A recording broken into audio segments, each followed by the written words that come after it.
Pessoal, eu vou novamente dar as versões dos dois lados para o que aconteceu nessa quinta-feira, para o que está acontecendo na usina nuclear, na planta de Zaporizhzhia e também com a opinião contundente de que o modelo e o sistema que foi adotado no período posterior à Segunda Guerra Mundial parece que dá claríssimos sinais de falência nesse momento. Claríssimos sinais de falência. Por quê?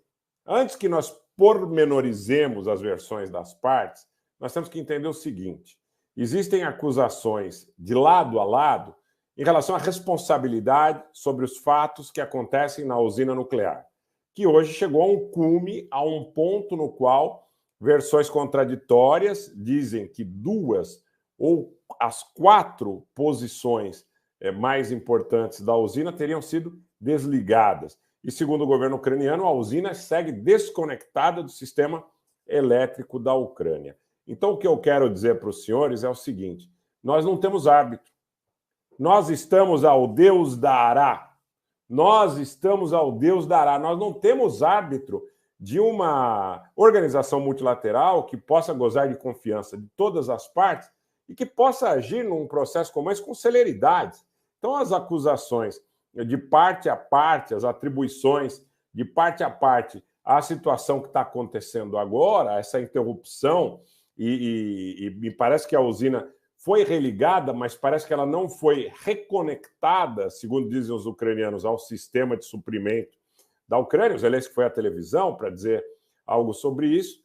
E, claro, a região sul, principalmente a região sul da Ucrânia, que já passa por uma situação bastante problemática nesse momento, com enfrentamentos entre russos e ucranianos, pode chegar a uma situação crítica em relação ao seu suprimento de energia, uma vez que Zaporizhzhia, que é a maior usina nuclear da Europa, a maior planta nuclear da Europa, não estaria mais contribuindo com a geração de energia para o suprimento destas regiões, isso segundo a versão que o Zelensky sustenta na televisão.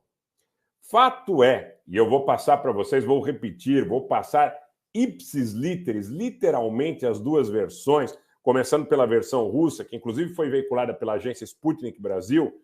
Ataque ucraniano afeta funcionamento de 2 unidades da usina nuclear de Zaporizhzhia. Essa é a manchete da Sputnik Brasil, quando diz: 2 unidades da usina nuclear de Zaporizhzhia foram desligadas do restante do sistema nesta quinta-feira, após uma falha de automação, prestem bastante atenção, após uma falha de automação causada por um incêndio próximo a uma linha de alta tensão na cidade de Energodar, disse o chefe da administração regional, Yevgeny Balitsky. Hoje, 25 de agosto, como resultado de um ataque das Forças Armadas ucranianas em linhas de energia perto da central nuclear de Zaporizhzhia, ocorreu um incêndio na zona protegida da linha aérea. O incêndio causou um curto-circuito, a proteção do relé de emergência da usina foi acionada e 2 unidades foram imediatamente desligadas. Por causa disso, a região de Zaporizhzhia e circunvizinhanças está sem fornecimento de energia, escreveu Balitsky, que, repito, é o chefe da administração regional de Energodar, onde está Zaporizhzhia, na sua conta no Telegram. Essa é a versão da Federação Russa. Gente, vamos dar o like, vamos compartilhar, vamos dar o like, vamos compartilhar.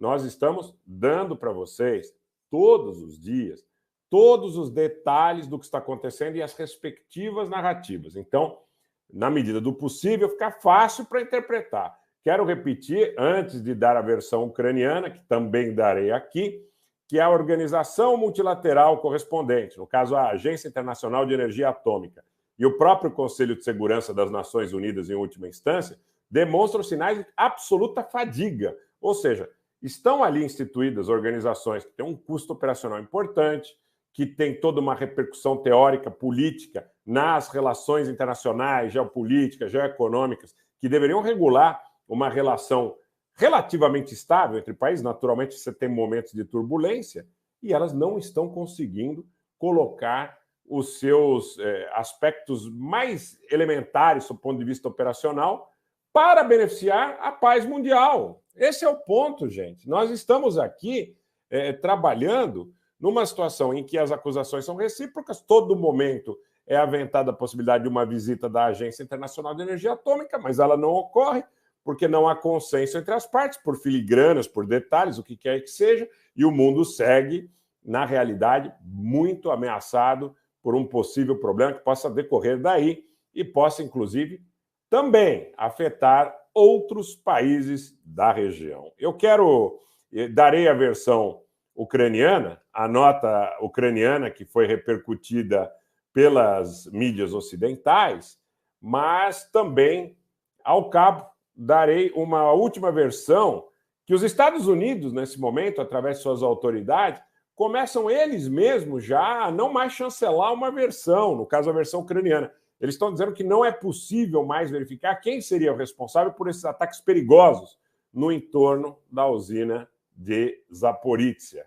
E esse é o ponto fundamental, tá?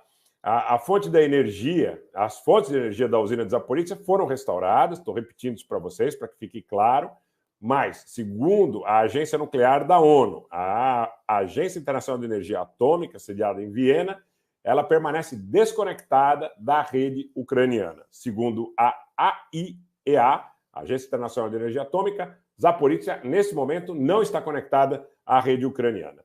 O que dizem, então, os ucranianos? Vamos lá. O que dizem os ucranianos em relação a esta situação é de que os ataques que propiciaram esta situação foram perpetrados pelas forças russas que estariam atacando posições ucranianas no entorno da usina. Tá? No entorno da usina. Então, vejam as discrepâncias. Os russos, como eu estou dizendo para vocês aqui há semanas, acusam os ucranianos. Levaram, inclusive, equipes da RT, levaram, inclusive, equipes da TASS, levaram, inclusive, equipes da Sputnik, se não me falha a memória, a Sputnik também, agora tenho certeza da RT e da TASS, não da Sputnik, mas é um detalhe, e veiculados nesses canais, inclusive aspectos de dentro da planta, aspectos, inclusive, de estilhaços, de mísseis, de foguetes dentro da planta, primeiro mostrando que não haveria posição militar dentro da usina, e depois mostrando que a usina segue sendo atacada. Mas, segundo os ucranianos, os russos é que atacam as posições que, eventualmente, de ucranianos que estariam no entorno, que afetariam linhas de energia, que poderiam causar uma catástrofe por superaquecimento do reator.